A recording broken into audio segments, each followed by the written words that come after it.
नागराज उसको एक खतरनाक जंगल में जाकर रुद्राक्ष जड़ी बूटी लाने के लिए बोलते हैं। वीरेंद्र जंगल के लिए निकल जाता है। अब सुनिए आगे। वीरेंद्र हिम्मत जुटाकर जंगल में घुस तो गया था, लेकिन जंगल के खतरनाक वातावरण में उसके लिए चल पाना मुश्किल हो रहा था। शुरुआत में ही उल्लू के पास से गुजरने से वीरेंद्र हुबड़ दुबड़ होकर जमीन पर गिर गया था, लेकिन फिर उसने अपने आप को संभाला और उसने लकड़ी के टुकड़े के सिरे पर एक कपड़ा बांध दिया। मिट्टी का तेल लगाकर उस पर आग जला दी। ये बन गई हमारी मशाल। वीरेंद्र ने उस डंडे को अपने हाथ में लेते हुए कहा, अब कोई हमें कुछ नहीं कर पाएगा। ये कहकर उसने फिर से जंगल में चलना शुरू कर दिया। आसमान में चांद ने अपना पूरा रूप ले लिया था, जिसकी वजह से वो चारों ओर अपनी चांदनी बिखेर रहा था, लेकिन जंगल के लंबे लंबे पेड़ उस चांदनी को जंगल में अच्छी तरीके से आने नहीं दे रहे थे। ठंड का मौसम होने की वजह से जंगल में धुंध भी छाई हुई थी। वीरेंद्र जैसे जैसे जंगल की गहराइयों में जा रहा था, उसके लिए चल पाना मुश्किल हो रहा था, क्योंकि वहां पर पेड़ों के तनों से बहुत सारी बेलें बंधी हुई थी और वो बेलें जंगल की जमीन पर हर तरफ फैली हुई थी। धुंध की वजह से जंगल का रास्ता ढंग से दिखाई भी नहीं दे रहा था, या फिर ये कह सकते हैं कि जंगल में कोई आता जाता ही नहीं था, जिसकी वजह से वहां कोई रास्ता ही नहीं बना हुआ था। पर उल्लू के गुजरने के बाद से कोई वीरेंद्र के आसपास भी नहीं भटका था। अभी तो सब ठीक है। नागराज ने तो मुझे काफी डरा दिया था, लेकिन ये तो किसी आम जंगल की ही तरह दिख रहा है, वीरेंद्र ने अपने आप से कहा। अचानक तभी उसे ऐसा महसूस हुआ जैसे उसके पीछे से कोई गुजरा हो। वीरेंद्र डर के मारे फौरन पीछे की ओर देखने लगा, लेकिन वहां पर उसे कोई भी नहीं दिखा। इस बात से वो और भी ज्यादा घबरा गया और भगवान का नाम बुलाने लगा। तभी उसने अपने सीने पर हाथ थपथपाते हुए कहा, नहीं सब ठीक है, all is well, all is well. मैं कितना ज्यादा पागल हूँ। इस जंगल में मेरे अलावा और कोई भी नहीं है, कोई नहीं। हाँ, यहाँ तो कोई भी नहीं है। हाँ। इतना कहकर वीरेंद्र खुद को दिलासा देते हुए फिर से आगे बढ़ने लगा, लेकिन इस बार उसके कदम थोड़े ज्यादा ही तेज चलने लगे थे। ये चलते चलते जंगल की गहराइयों में एक बर्फीला इलाका आ गया। यहाँ दूर दूर तक बर्फ के अलावा और कुछ नहीं नजर आ रहा था। वीरेंद्र ये देखकर एकदम से चलते चलते रुक गया। इस जंगल के बीचों बीच यूं बर्फ का होना तो बहुत ही अनोखी बात है। और तो और अब वीरेंद्र जो अपनी आंखों के सामने देख रहा था, वो तो अपने आप में बहुत ही अजूबा था।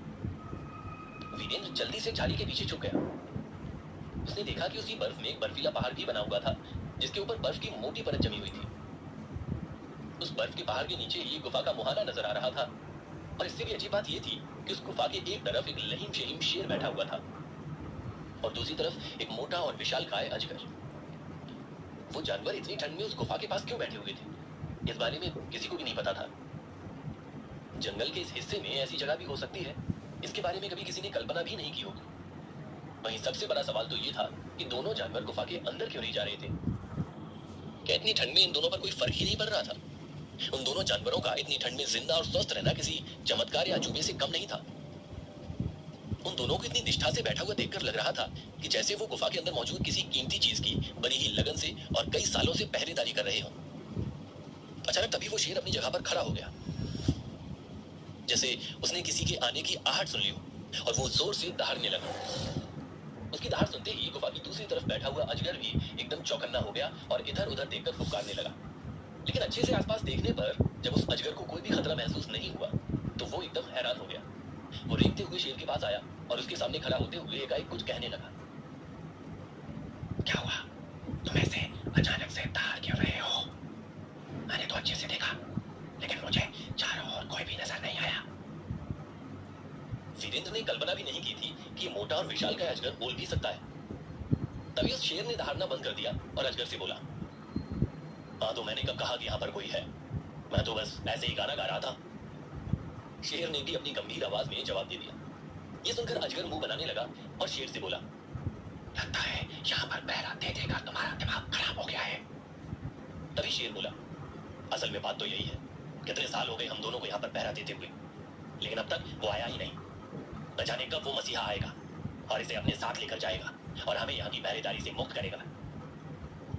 अभी इस बात पर अजगर भी अपना सिर हिलाने लगा और शेर से बोला, तुमने ठीक कहा, आज तक जो भी इस गुफा के अंदर आया है वो सिर्फ लालच के लिए ही आया है, इसीलिए हम दोनों भी यहाँ पर फंस गए हैं।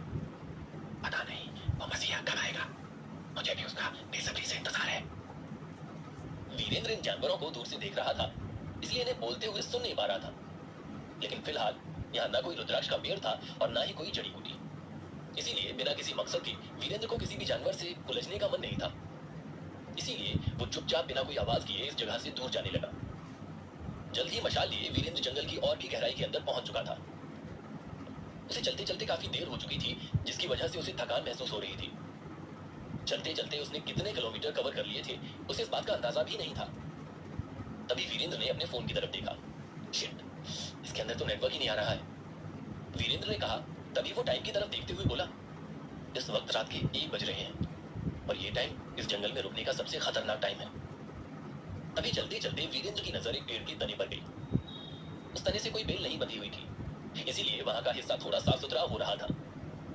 वीरेंद्र ने अपनी मशाल को नीचे जमीन में दबाते हुए खुद वहीं उस पेड़ के नीचे बैठ गया और अपनी सांस को थामने लगा। वीरेंद्र ने फिर अपना बैग भी वहीं साइड में रख दिया। बहुत तेज भूख लग रही है, चलते चलते इतनी देर हो गई है, एनर्जी तो डाउन होगी ही ना। तभी उसने अपना बैग खोला और उसके अंदर से केला निकाल लिया। वीरेंद्र ने केला छीलकर उसका एक निवाला ले लिया और फिर उस केले को साइड में रखते हुए वो अपनी दुशाला को ठीक करने लगा। कपड़े ठीक करने के बाद उसने दोबारा जब अपने बगल में देखा तो वहां से उसका केला गायब हो चुका था। वीरेंद्र हैरान होकर इधर उधर देखने लगा। अरे, मेरा केला कहाँ गया? मैंने अभी अभी तो यहाँ पर रखा था। वीरेंद्र ने अच्छे से पत्थर के पीछे पत्तों को हटाकर सब जगह ढूंढा, लेकिन उसका केला कहीं भी नहीं मिला। तभी वीरेंद्र की एकदम फट गई और वो अपने आप से बोला, जंगल में इस वक्त मेरे अलावा और कोई भी नहीं है, मेरा केला कहाँ गायब हो सकता है? ये सोचकर ही वीरेंद्र थोड़ा सिकुड़ गया और डर के मारे उसके पैर कांपने लगे। तभी उसने अपने आप से कहा, वीरेंद्र बेटा, अब तो तू गया, जल्दी अपना बैग उठा और भाग यहाँ से। तभी जैसे ही वीरेंद्र ने बैग उठाने के लिए अपना हाथ पीछे बढ़ाया तो उसे वहां दूसरा झटका मिला। वीरेंद्र ने जहां पर अपना बैग रखा था वहां पर अब उसका बैग नहीं था। वो बैग वहां से गायब हो चुका था। लेकिन आखिर एक बैग अपने आप गायब कैसे हो सकता है? जरूर उसे किसी ने लिया होगा। भूत, भूत, इस जंगल में भूत है। वीरेंद्र का दिमाग काम नहीं कर रहा था और वो डर के मारे वहां से भागने लगा। लेकिन इस जल्दबाजी में वो वहां से अपनी मशाल उठाना भी भूल गया। भागते भागते वीरेंद्र की दोनों चप्पलें कहां गायब हो गई उसे इस बात का होश भी नहीं था। अचानक तभी वीरेंद्र का पैर एक पत्तों के ढेर के ऊपर पड़ गया, लेकिन वीरेंद्र को नहीं पता था कि यहाँ पर एक जाल बिछा हुआ है। वीरेंद्र का पैर वहां पर छुपी एक रस्सी पर पड़ते ही वो उसके अंदर उलझ गया और पेड़ से उल्टा लटक गया। ये सब किसने किया है? कौन है यहाँ पर? बताओ मुझे। जो भी है मेरे सामने आओ। देखो, तुम मुझे जानते नहीं हो। वीरेंद्र बहुत ही बुरी तरह से घबरा रहा था क्योंकि वो फंस चुका था। फिर भी एक तरफ वो चेतावनी देता तो दूसरी तरफ मदद की गुहार लगाता। कोई है? यहाँ कोई है तो मेरी मदद करो, मैं इस जाल में फंसा हुआ हूँ। अचानक तभी उस पेड़ के पास लगी हुई झाड़ियों से एक सरसराहट की आवाज सुनाई देने लगी। वीरेंद्र ये सुनकर चौकन्ना हो गया और फिर जोर से चिल्लाने लगा, नहीं, अब मुझे कुछ मत करना, प्लीज मुझे कुछ मत करना, देखो मेरे पास कुछ भी तो नहीं है। वीरेंद्र नम्रता से बात कर रहा था कि तभी एक तरफ से झाड़ी के पीछे से एक आदमी निकल कर आया और उसके बिल्कुल सामने वाली झाड़ी से दूसरा आदमी भी निकल कर आया। इंसानों को वहां पर पाकर वीरेंद्र बिल्कुल चौंक गया। वहीं दोनों अनजान आदमियों की उम्र ज्यादा नहीं थी और वो वीरेंद्र को देख रहे थे। उन दोनों ने सादी पैंट शर्ट पहनी हुई थी और देखने में चोर उचक्के टाइप के लग रहे थे। देखा, मैंने तुमसे कहा था ना कि इसे फंसाकर हमें कुछ भी नहीं मिलेगा। लंबे वाले आदमी ने छोटे कद वाले आदमी पर इल्जाम लगाते हुए कहा। अरे, मुझे लगा शायद ये हमारे किसी काम का हो सकता है, इसलिए मैंने इसको फंसाने का फैसला किया। छोटे कद वाले आदमी ने खुद का बचाव करते हुए कहा। वहीं ये सब देखकर वीरेंद्र को गुस्सा आने लगा और वो बोला, ए, तुम आपस में क्या झगड़ा कर रहे हो? देखो, तुम दोनों अपनी बकवास बंद करो और मुझे अभी अभी नीचे उतारो। तभी उस लंबे आदमी ने वीरेंद्र से कहा, नहीं, हम तुम्हें नीचे नहीं उतारेंगे क्योंकि हम जानते हैं तुम चोर हो। ये सुनकर वीरेंद्र चौंक गया और बोला, क्या चोर? अरे, मैं चोर नहीं हूँ, आखिर मैं चोरी क्यों करूंगा? और वैसे भी जंगल में चुराने लायक है क्या? और तुम दोनों कौन हो? मुझे यहाँ पर क्यों लटका के रखा है तुम दोनों ने? तभी इस बात पर छोटा वाला आदमी बोला, हम अच्छे से जानते हैं कि तुम यहाँ पर खजाना चुराने के लिए आए हो, इसलिए हमने तुम्हें पकड़ लिया। हम दोनों बहुत सालों से उस खजाने की खोज में हैं, इसीलिए हमारे अलावा उसे कोई दूसरा नहीं चुरा सकता। ये सुनकर वीरेंद्र दंग रह गया और बोला, क्या खजाना? तभी लंबे वाले आदमी ने कहा, हाँ, वही खजाना जो इस जंगल के अंदर है और कहीं पर छिपा हुआ है, जिसे सालों से लोग ढूंढ रहे हैं लेकिन आज तक कोई नहीं ढूंढ पाया। उन दोनों की बातें सुनकर वीरेंद्र एकदम सकपका गया और अपने मन में बोला, इस जंगल के अंदर खजाना छुपा हुआ है, इस बारे में मुझे क्यों नहीं पता? तभी उसके दिमाग में एक तिगड़म आई और वो उन दोनों आदमियों से बोला, खजाना? हाँ, मुझे पता है उस खजाने के बारे में, बल्कि मुझे तो ये भी मालूम है कि वो खजाना इस जंगल के अंदर कहाँ छुपा हुआ है। वीरेंद्र की कही बात सुनकर वो दोनों आदमी एकदम हैरान हो गए।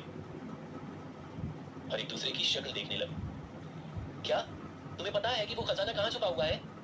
छोटे वाले आदमी ने उत्साह के साथ पूछा।